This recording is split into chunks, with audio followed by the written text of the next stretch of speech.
Okay, this article is from learn.microsoft.com, and you can follow the URL down here at the bottom of the screen if you want to follow along with the actual article.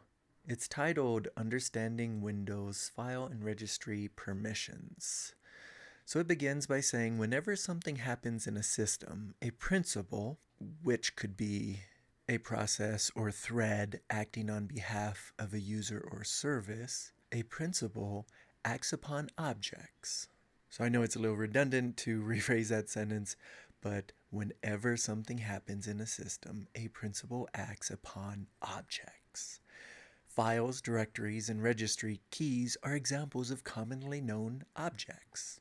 That reminds me of that Linux thing where they say everything is a file. Well, for Windows, it looks like they're saying everything or almost everything is an object. Files, directories, and registry keys themselves are objects. Now, the basic security mechanism of Windows involves having a trusted system component check permissions and rights. This is called access check, all one word. So this trusted component checks permissions and rights before an operation is allowed to proceed. Thus, you manage system behavior by setting permissions and rights. What's the difference between permissions and rights, I wonder?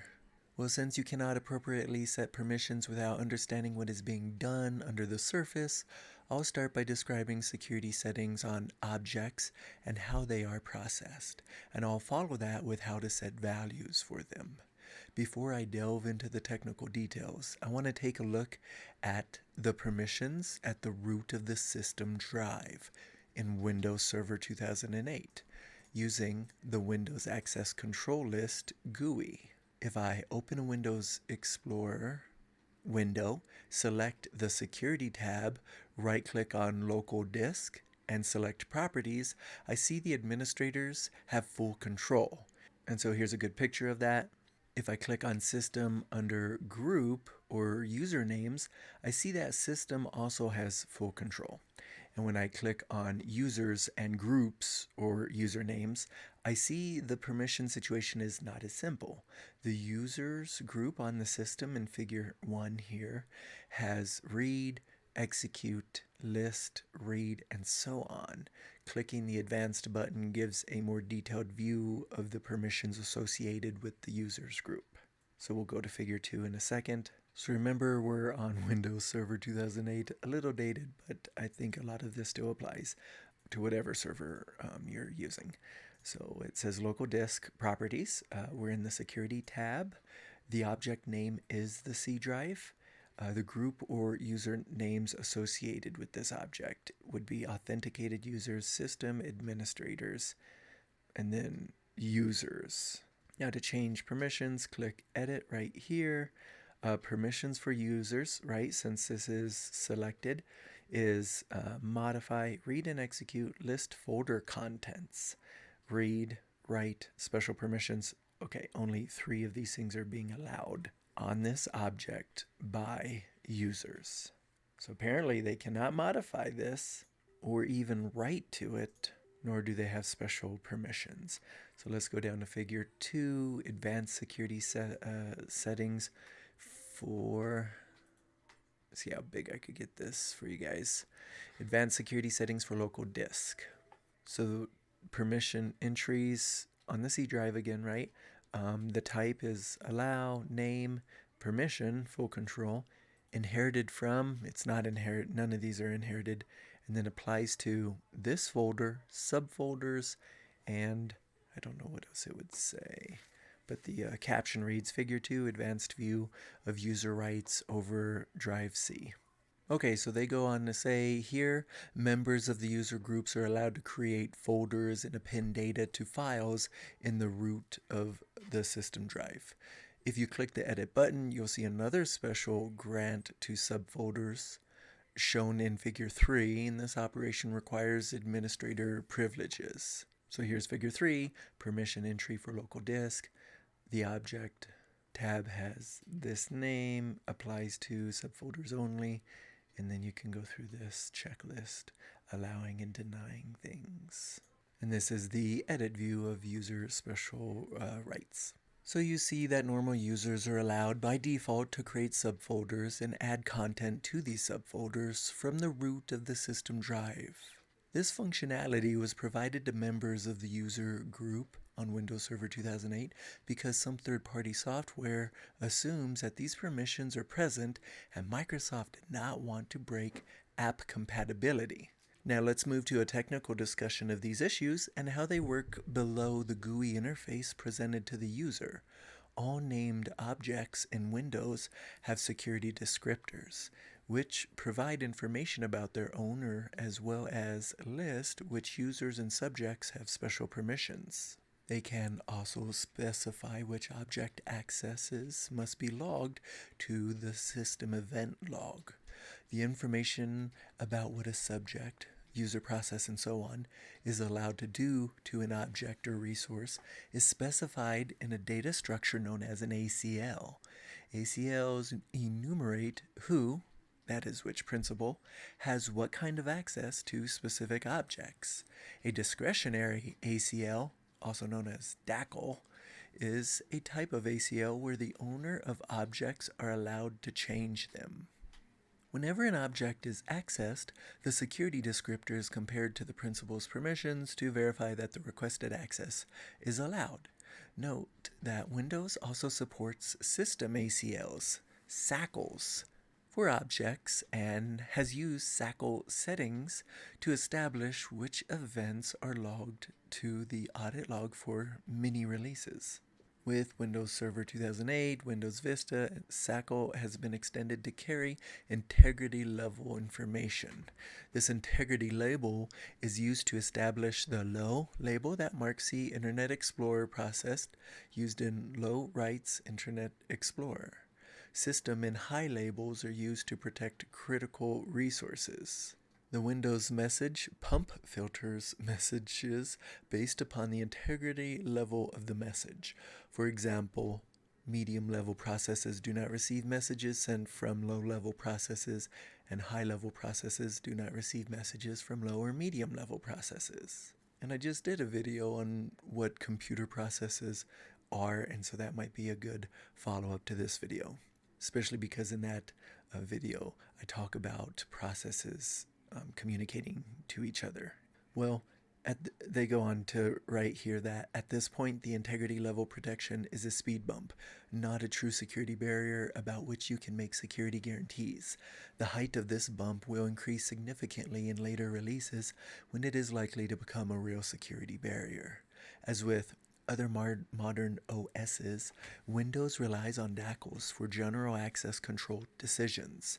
Here I will focus primarily on DACLs for the system to determine whether a principal is allowed to perform an operation upon an object. Several things are checked: the principal's privileges, the principal's token, and the object's security descriptor. The binary security descriptor on an object is passed to the access check routine with the principal's token. A requested access mask bit vector is prepared, representing the access rights that must be granted for the access check to succeed.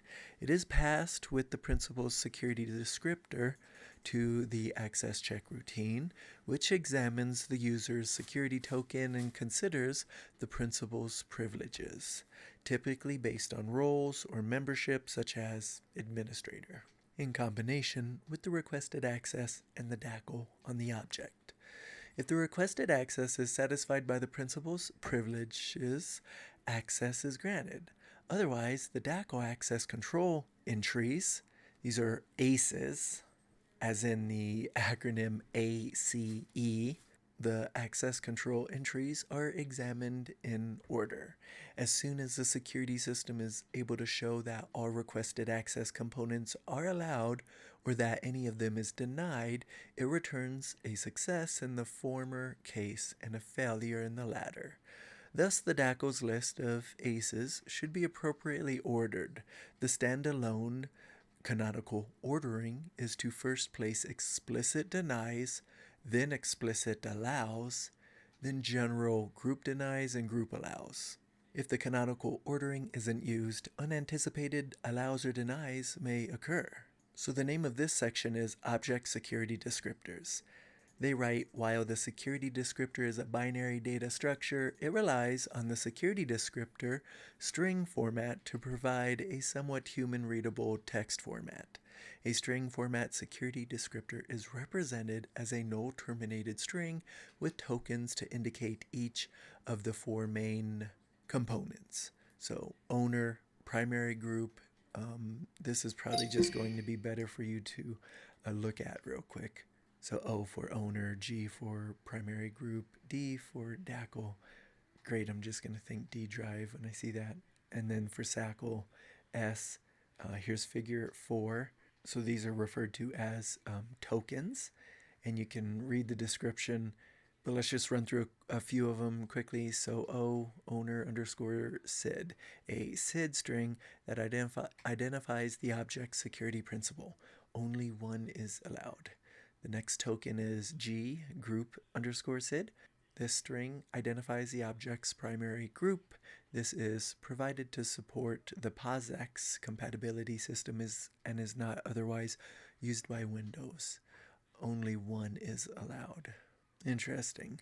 S for SACL underscore flags, and then there's string ACE1, string ACE2, and as far as N goes. So these SACL flags are security descriptor control flags that apply to the SACL. What was that? System access control list. The SACL flag string uses the same control bit strings as the DACL flag string. And just because there's this complex line coming up, I'll read these two paragraphs. 3. Oh my gosh. Here we are. Okay, so I'll read this paragraph. Security identifiers, SIDs, are structured to provide parsing information and include 96 bits of random information and may include 32 bits of sequence count to serve as a unique identifier for owners. The string ACEs expressed in string format are the structures that explicitly grant or deny permissions in the DACL and set policy in the SACL. Each string ACE is enclosed in parentheses and has the following structure. Only those grants that are necessary for proper access to the object in question must be present. Frequently, the owner SID and group SID are omitted from the security descriptor. If not explicitly specified at creation time, the owner field of the security descriptor is set to the SID of the principal invoking the object creation. The group field is set to the primary group of the principal's security token. If it is not necessary to audit an object or to set an integrity label, the SACL will not be present. Wow, what an epic butchering of what I just read here. It says, over to Satan, integrity let label, the cycle will not be present. This is definitely not the sentence I just wrote. So let's try that quickly one more time. The group field is set to the primary group of the principal's security token. If it is not necessary to audit an object or to set an integrity label, the SACL will not be present. And I'm fine with this spelling right here, not being SACL. I gotta keep it moving. Next paragraph. Within the string ACEs, only those fields that are necessary are included. The minimum set is ACE type, rights, and the subject, typically the account SID as well. Typically, the object GUID, and the inherent object GUID are not present.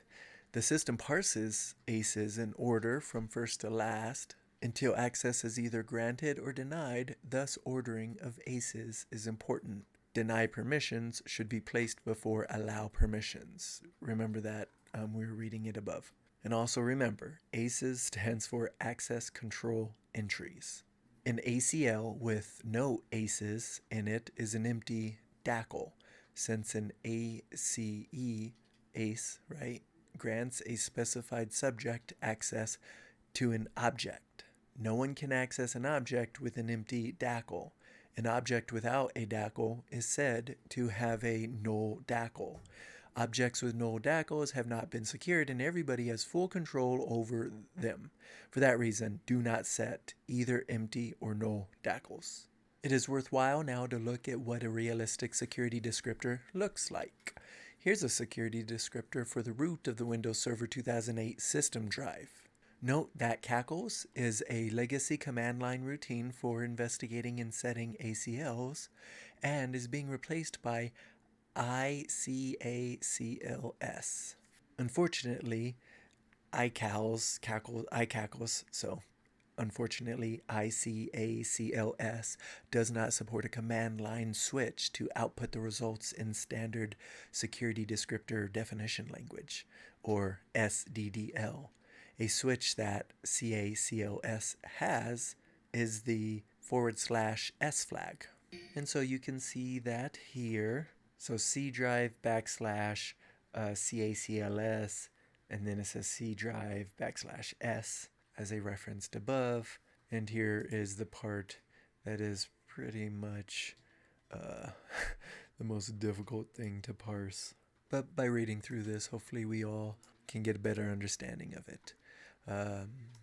Based upon what we know about security descriptors, you can see from the leading D that no ownership or group membership is claimed and that the descriptor is a DACL. The DACL is protected. The P and the Windows NT 5.0 inherit flag is set. Okay, so I've pasted that. Hopefully it's easier to follow along that last paragraph. Remember, they say after the D, no ownership or group membership is claimed and that the descriptor is a DACL. The P and the Windows NT 5.0 inherit flag is set. Then we have a number of A strings that have to be deciphered. So these are A strings, perhaps denoted by the A at the beginning of each one of these. And we'll see that over here where it says A, access allowed ACE type. So understanding security descriptor string ACEs. Recall the string ACEs format I showed you previously. The allowed ACE types are defined in figure 5 and the allowed ACE flags are defined in figure 6. The ACE flags for inheritance are the ruling factors for the inheritance of ACEs. So ACE type on the left, a type value on the right, which gives us insight into what the acronyms mean or abbreviations. Here's figure 6, the allowed ACE flags. These were allowed ACE types. So we got container inherit ACE flag, inheritance ACE flag. Note that this is set by the system when the ACE is inherited. Previously inherited entries are replaced by newly inherited entries in child objects if inheritable ACE entries in the parent are modified. This bit is not present in Windows NT 4.0 ACLs. And since we have some hexadecimal here, I'm going to not switch back to the Word document. It reads, ACE rights are indicated by a string that denotes the access rights controlled by ACE. This string can be a hexadecimal string representation of the access rights, such as 0x780003F, or it can be a concatenation of the right strings, such as CCLCS. Wow, that's, to me, even worse than the hex. And the author is going to interpret this later. The hex representation and associated bit values are shown in figure 7. Oh, this stuff I love. Bit values of ACL access mask. So the system uses a single bitmap representation of ACE strings for all objects. Not all bits are meaningful for various objects. Only rights that are appropriate for an object are applied. Standard rights are those rights that are common to all securable objects. Generic rights are convenient shorthand for specifying rights of similar intent for various objects. The specification of generic rights is mapped into the appropriate set of specific rights. Integrity labels are also encoded using the ACE rights field when specifying the SACL. The available rights for various objects are listed in figure 8. So here's our hex value and the associated token and a description. These are pretty easy to figure out. Generic read, generic write, generic execute, generic all. There are a number of largely equivalent rights mappings that are used rather indiscriminately. Full control is equivalent to generic all. For the file system, file all is the appropriate full control declaration. Key all is the appropriate full control declaration for the registry. Generic declarations are frequently used in place of the more appropriate declarations, but are mapped to the appropriate file system or registry key declarations as appropriate. SDDL expressions frequently mix these terms, thus you need to be aware of the equivalencies. So many objects can be assigned rights in addition to files and directories. We have registry keys, processes, desktops, and so forth. Interesting. Desktops? For the full list, see figures A through J. Since we will be discussing permissions on the file system and registry, the specific rights for these objects are provided in figures 9 and 10. Okay, so first let's look at figures 9 through 10, then we'll go to A through J. Here are specific file rights, specific registry rights. Where do I find figures A? Okay, I'm not going to scroll down all the way right now or I'll lose my place. This is an enormous article. So let's move on with integrity labels and their usage. As was already stated, the integrity labels, if present, are stored in the object's SACL. Objects implicitly have medium integrity, so that if there is no integrity label, the object has medium integrity. Similarly, if there is no integrity label on a security token, it also has medium integrity. The low integrity label is used to label low rights processes, such as low rights Internet Explorer and related untrusted objects. The high and system levels are used to help isolate those objects from medium and low processes and objects. The integrity labels are shown in figure 11. NA is untrusted mandatory level, then low, medium, high, system, no write-up. The default policy on all object mandatory labels, the policy restricts write access to the object by a subject with a lower integrity level. And then there's no read up and no execute up. Object GUID and inherent object GUID. These are used in specifying the security of all objects in Active Directory. They're not used when securing the file system or registry. OA and OD in the ACE type field of an ACE string correspond to an object allow and object deny ACE, respectively. In this case, the object GUID holds the GUID of the object being permissioned, and the inherit object GUID holds the GUID of the object from which it inherits permissions. So the account SID field in the ACE structure denotes the security principal that is being granted or denied the access rights specified in the ACE. The account SID, SID, field may hold a SID, which is a long structured identifier that is essentially meaningless to a person, or a shorthand SID string, notation for a common account. The SID string notation for common accounts is used wherever possible to make the system more readable. A table for common or well-known accounts and their SID strings is shown in figure J. The OW declaration of owner rights is new with Windows Server 2008 and Windows Vista. Previously, the creators/owner CO of an object had the standard rights of read control, RC, and write DAC, which is WD, over that object, enabling the owner to set the security on the object. This creates a problem if a user is a member of a group and creates a large number of objects. If that user leaves a group, he would still have control over those objects because he is the owner of those objects, which granted them RC plus write DAC permissions.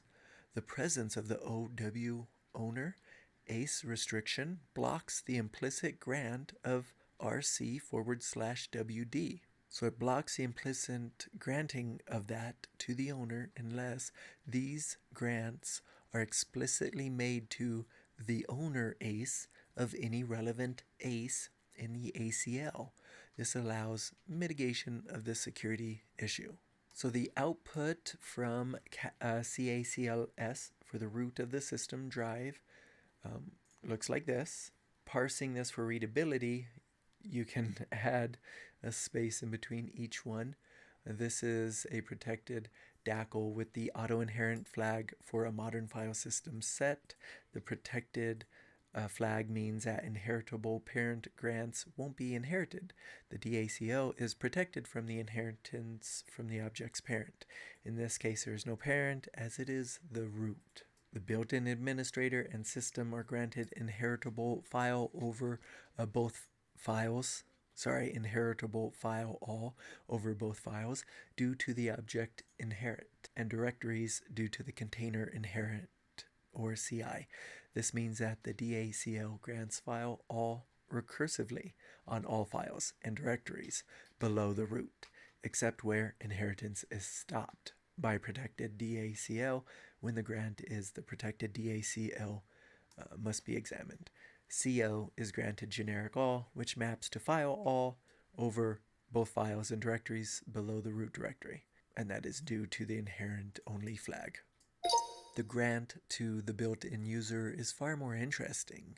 The first ACE applies to both files and directories in the root and below and allows list, read EA, traverse, execute, read attribute, read control, and sync. The second string ACE allows add subdirectory in the root and below due to the IO inherent only flag, while the third string ACE allows add file in the directories below the root.